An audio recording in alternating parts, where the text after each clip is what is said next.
Имаше една китайска медицина, изчезнала отдавна, при която плащали на лекаря, когато пациентът е здрав, а когато се разболел, спирали да плащат. Това ми харесва малко повече. Наистина мисля, че това е малко по-интересна медицина.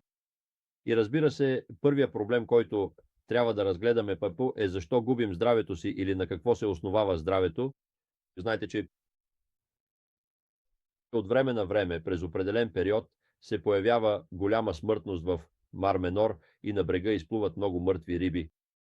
Мар Менор, онази лагуна в Мурсия, която е пренаситена от туризъм и предприятия, но същото се случва и в галисийските риаси и навсякъде другаде.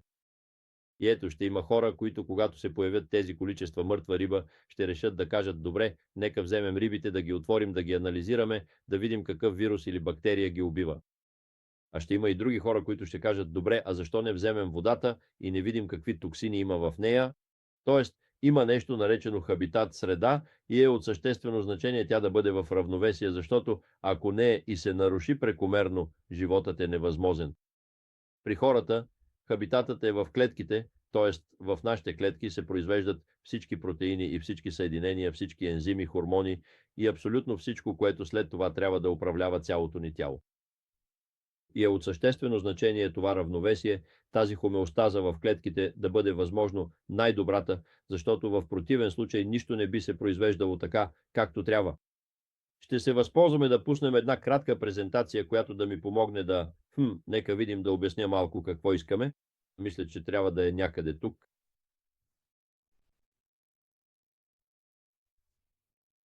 Добре, добре, наистина добре, да, добре. Мисля, че добре. Добре, да видим, да, идеално. И така, тук имаме една презентация. Да видим дали можем да обясним нещо от това, което мислим по въпроса.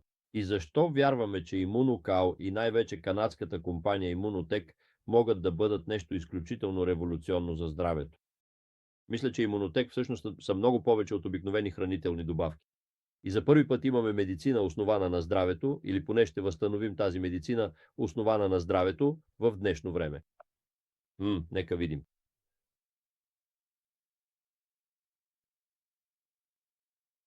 Мисля, че никой не е отдал тази дама, Ребека Герсман, всъщност няма значението, което би трябвало да има.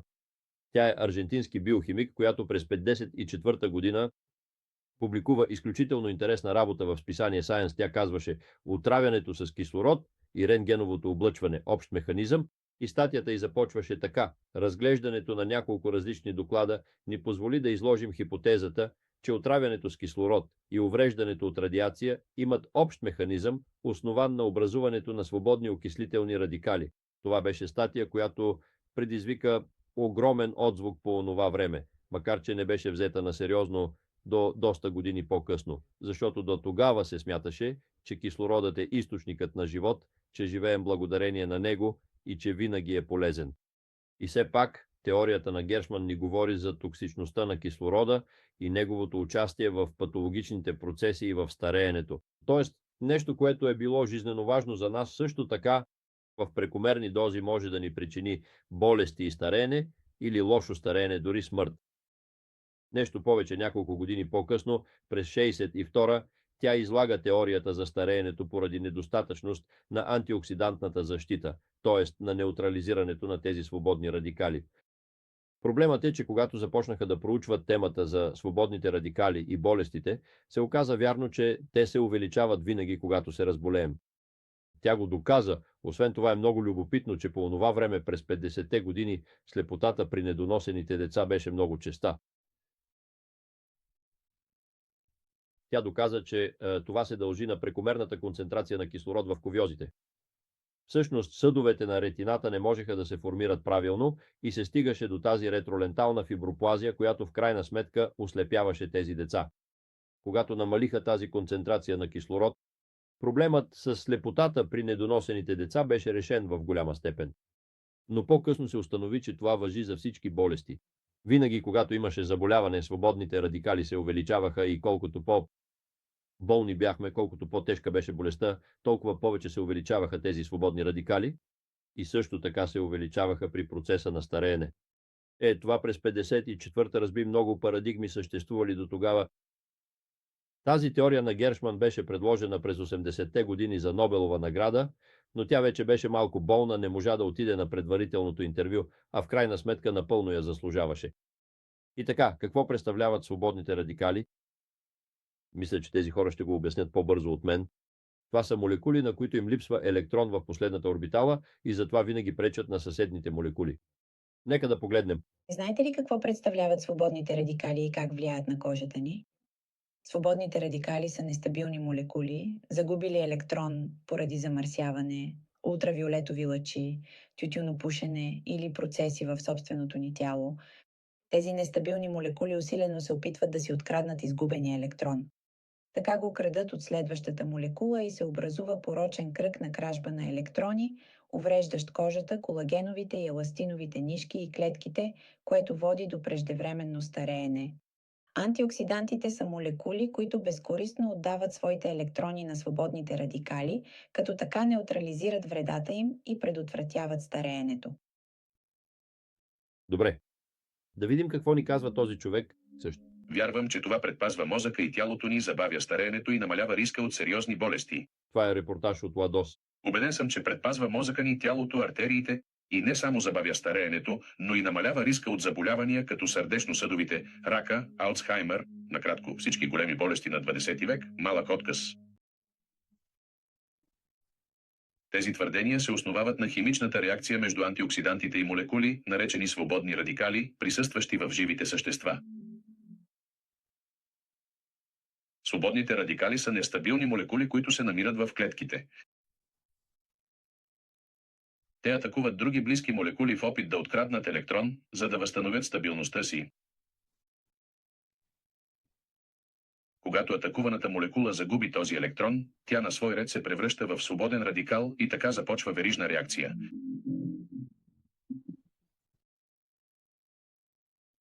Обикновено организмът понася отлично присъствието на свободните радикали, но ако са твърде много, клетките могат да се увредят, а последиците да са опустошителни. Щетите, причинени от свободните радикали, се свързват с много заболявания, като сърдечни болести, рак и макулна дегенерация. Но също така вярваме, че щетите, които свободните радикали нанасят на клетките и тъканите, са основна част от процеса ни на стареене. Стареем от части поради действието на тези свободни радикали. В крайна сметка този кислород, който дишаме и който преминава от белите дробове в кръвта и чрез кръвта се разпределя до всички клетки на тялото. Вътре в клетките има едни телца, които са митохондриите. И митохондрията е мястото, където ще се произвежда енергията, където ще извършим метаболизма на тази глюкоза, за да произведем накрая аденозин-трифосфат, който е енергията, която използваме абсолютно за всичко. И 95% от кислорода, който използваме за метаболизирането на тази глюкоза и който ни е необходим, ще се превърне в вода и няма да ни създаде никакъв проблем. Но има едни 5% от него, които ще се превърнат приблизително 5% в свободни радикали. И тези свободни радикали са тези, които след това ще развалят цялото функциониране на клетката на едно или друго място. Поради което е много важно те да бъдат неутрализирани. Тоест, този митохондриален метаболизъм произвежда около 200 кг аденозин-трифосфат на ден и 30 000 трилиона свободни радикали на ден, т.е. имаме от 1000 до 5000 митохондрии във всяка клетка. Повече от 500 000 милиона в тялото и тези митохондрии ще произведат огромно количество свободни радикали, които ще трябва да неутрализираме.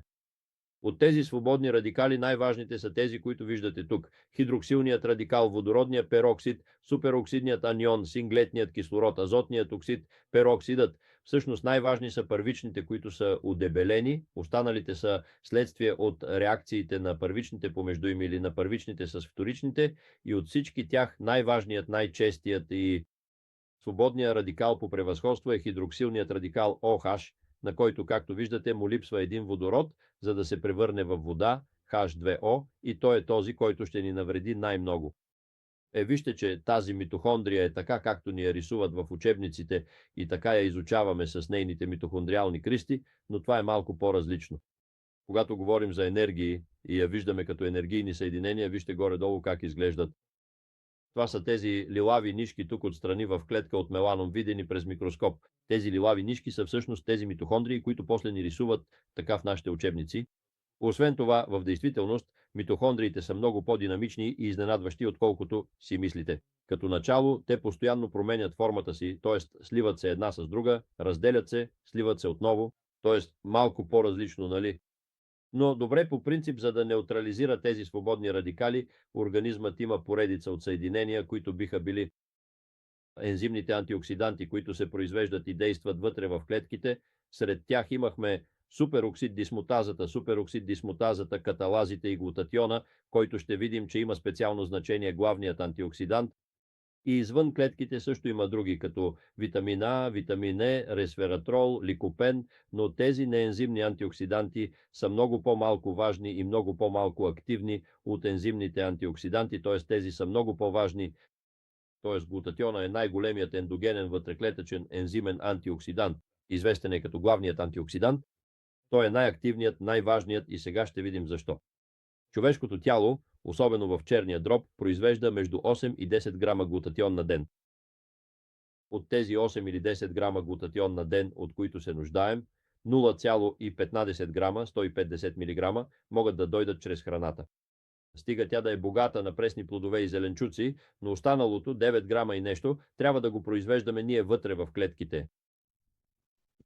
Глутатионът, това е формулата на глутатиона, това са 3 свързани аминокиселини, глутамат, цистеин и глицин, и от тях има една аминокиселина, която е най-важната, това е цистеинът, защото той е дефицитният, той е този, който ще обуслови това количество глутатион.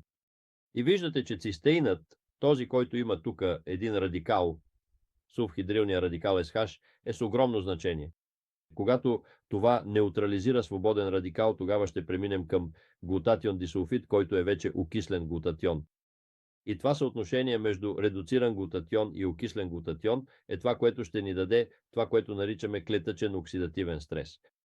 Клетъчният оксидативен стрес, вижте, че когато има голямо количество глутатион, редуциран и малко окислен, тогава клетката ще бъде здрава, но когато има малко редуциран глутатион и много окислен глутатион, тогава ще имаме оксидативен стрес и болест. И забележете, че това съотношение е 90 към 10 в полза на редуцирания глутатион, на активния глутатион, т.е.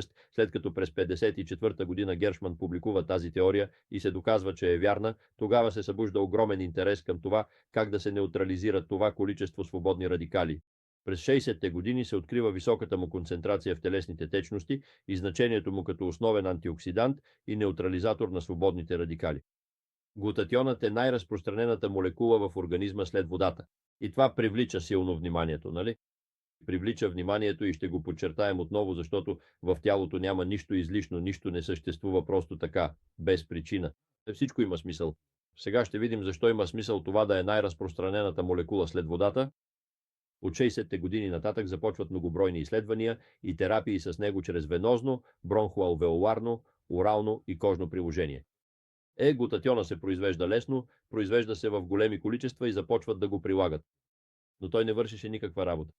И не вършеше работа, защото глутатионът се състои от 3 аминокиселини, които не преминават през клетъчната мембрана. След малко ще видим как клетъчната мембрана има много специален механизъм за вкарване на аминокиселините вътре. Така че не вършеше работа. Дълго време се прилагаше венозен глутатион и глутатион под всякакви възможни форми в кремове и хиляди други неща, но той не стига до където трябва, а именно вътре в клетките, където трябва да действа, където са митохондриите и където се образуват свободните радикали. Той просто не преминаваше през клетъчната мембрана. Тогава започнаха да дават големи количества цистеин. Вече споменахме, че този цистеин е ограничаващата аминокиселина за образуването на глутатион, но и така не се постигаше повишаване на глутатиона вътре в клетките. Когато започнаха да проучват, се даваха големи количества, но цистеинът не се откриваше в кръвта. Мислеха, че е отровен, че го унищожаваме и какво ли още не. Не, истината е, че той стигаше, накрая се доказа, че стига до кръвта, но винаги свързан с друг протеин, който го транспортираше. Трябваше му друг протеин да се свърже с друг протеин, за да бъде транспортиран чрез кръвта. Затова се откриваше малко и освен това достигаше до клетката в много ниска концентрация. Беше много специална аминокиселина, много чувствителна към много неща и сега ще видим защо, нали? В крайна сметка, вътре в клетките тези телца, тук имахме тези митохондрии, които са червените телца, където се произвеждаха свободните радикали, а тук в ендоплазмения ретикулум, в рибозомите, е мястото, където се произвеждат нашите протеини и където трябваше да се произвежда глутатионът. Работата е там, че виждате, че клетъчната мембрана има протеини, които я пресичат и успяват да вкарат тези аминокиселини вътре в клетките, за да образуват след това глутатион, но те трябва да имат специална форма. Ако нямат специална форма, т.е. те са като ключове в ключалка, които трябва да се напаснат към тази аминокиселина и да я вкарат вътре, и ако нямат правилната форма, не успяват да я вкарат. Сега ще го видим. Т.е. глутатионът се произвежда вътре в клетките, в рибозомите, в тези малки топчета. Тук цистеинът е ограничаващата аминокиселина при производството на глутатион. В цитоплазмата концентрацията му е 7 милимола. Цитоплазмата е вътре в клетките, там се произвежда глутатионът, там имаме 7 милимола, но вижте, забележете, че вътре в митохондриите концентрацията е 12 милимола и той не се произвежда там, а се произвежда в рибозомите. Това означава, че трябва да има много важен активен транспорт, за да се вкара този глутатион в митохондриите, защото именно там той трябва да действа основно. Но глутатион ще открием навсякъде, в ядрото, в ендоплазмения ретикулум, навсякъде, защото навсякъде в клетката ще има свободни радикали, които ще трябва да се неутрализират, за да може клетката да функционира добре. Където няма да го намериме извън клетката. Клетките са непропускливи за глутатиона, той не може да премине през мембраната, така че в извънклетъчното пространство, извън клетката, концентрацията му е хиляди пъти по-ниска от вътреклетъчната. Работата е там, че свободните радикали не са тук извън клетката, а са вътре. Ето защо венозният глутатион в кремове, алвеоларен под формата на аерозол, липозомен, не върши никаква работа. Не помага. Той не преминава през мембраната. За нас е все едно дали е представен по един или друг начин. Вярно е, че през 60-те години се произвежда голямо количество глутатион и тогава нищо не се изхвърля, просто се рекламира и се продава, но той не действа, не работи по този начин. След като през 60-те години се вижда, че глутатионът не достига до вътрешността на клетката, а цистеинът, който е аминокиселината, която също би могла малко да го подсили, интересът малко се губи. И през 78 има едни хора от университета Магил в Канада, Густаво Бунус и Патриша Конгшаван, които изследват поредица от протеинови съединения главно, които биха могли да подобрят следоперативния период на болните и най-вече имунната система на тези пациенти. Те се питаха защо едни имат толкова добри следоперативни резултати, а други толкова лоши. И така те изследват всички тези неща и един ден получават прахче, което им пращат от Франция, бял прах, който идва от... Това беше изсушена млечна суроватка. Млечната суроватка е онази вода, която остава след подсирването на сиренето или маслото. И тогава им изпращат тези прахове, по-малко, дават ги на поредица от опитни животни, на поредица от мишки и откриват едни изненадващи резултати. Установяват, че те живеят 1,5 пъти по-дълго от своите събратя. Установяват, че нямат болести, че имунната им система ги подсилва изключително много и така нататък и така нататък. И започват да проучват какво се е случило тук и откриват, че в тази суроватка, която им изпращат, има един продукт, цистеин, под много специална форма, защото е точно така, както се среща в майчиното мляко и в млякото, което такова. И тогава вече под тази форма, сега ще видим каква е тя, клетката наистина го абсорбираше. Но забележете, че тук имам 3 интересни дати. Едната е 78, когато те получават това прахче и откриват тези много изненадващи резултати. До 93-та минават 15 години, докато патентуват този продукт и му дават името имунокал. Защото през тези 15 години откриват, че това е аминокиселина, която е много податлива на промени и губи свойствата си. Тя се разрушава от топлината, разрушава се от много механични процеси, сега ще видим това. И така им отнема доста усилия, докато успеят да създадат препарат, който наистина да е полезен за приложение при хора. И след това има друга дата, 97, и тя е, че от патентоването му минават 4 години до пускането му на пазара. Защото, разбира се, един продукт, който по принцип би могъл значително да подобри здравето ни, имунната ни система, да ни предпази от болести, да помогне на тялото ни да се излекува, когато е засегнато от една или друга болест. Това не е много интересно за много хора. вече споменахме, че имаме медицина, която се прехранва от болестите, т.е. съществуваше рискът този патент да бъде купен от някоя голяма мултинационална компания, да го приберат в някое чекмедже, да го заключат и той никога повече да не види бял свят. Така че им отнема 4 години да измислят как точно да се предлага този продукт и накрая решават, че ще се разпространява чрез препоръки от човек на човек единствено и само по този начин. Колко интересно, по този начин се избягваше възможността някой да купи патента и да го скрие. Нека видим още нещо за това. Става дума за тази свързана цистеина, която беше едно от нещата, които откриха. Така се среща в майчиното мляко, като най-добрият начин за транспортиране на цистеина чрез кръвта беше именно чрез друга молекула цистеина. Това, което по-късно става известно като цистин. И така, това бяха две молекули цистеина, които се съдържаха в млякото, тези, които се абсорбираха добре в кръвта и достигаха успешно до клетките. Но едно от другите неща, които откриха, е, че тази връзка между двете молекули цистеина чрез този дисулфиден мост трябваше да бъде много специфична. Този дисулфиден мост, защото ако се разрушеше, тогава тази аминокиселина вече нямаше правилната форма. И както вече казахме, клетъчната мембрана и транспортните протеини действат като ключове, които трябва да паснат в ключалката, за да вкарат аминокиселината в клетката. Така че, ако се промени структурата на тази аминокиселина, ние вече нямаме ключ, с който да я вкараме в клетката. Тоест, когато първоначално поискват да им изпратят още от този прах от млякото за експерименти, те откриват, че той не дава никакъв резултат. А причината е, че просто им го изпращат от пастеризирано мляко. Вече е преминало през топлинна обработка, дисулфидната връзка е разрушена и вече не е било годно за целта. Но също така открили, че механичните процеси и разбиването също оказват влияние. Тоест и това е връзка, която лесно се къса и променя и тогава вече не може да се постигне желаната абсорбция. Ето защо им отне толкова години да получат тази свързана цистеина с дисулфиден мост между двете молекули в правилно състояние, без да е разрушен. Тоест прекурсорите на глутатиона, особено цистинът, са изключително чувствителни към топлина и механични повреди. Добре, компанията започва да се разраства, разпространява се много добре в Канада, чрез реклама от уста на уста, стига до Съединените щати, започва да се разширява в Съединените щати. Но през 2017 компанията е поета от нов главен изпълнителен директор Маурисио Доменсайн, който настоява за международно разпространение и откакто този човек я поема, компанията преживява огромен възход. Тоест, продукта беше необичайно интересен, необичайно добър. Знаем, че рекламата от уста на уста е най-добрата, която съществува, но също така знаем, че е най-бавната.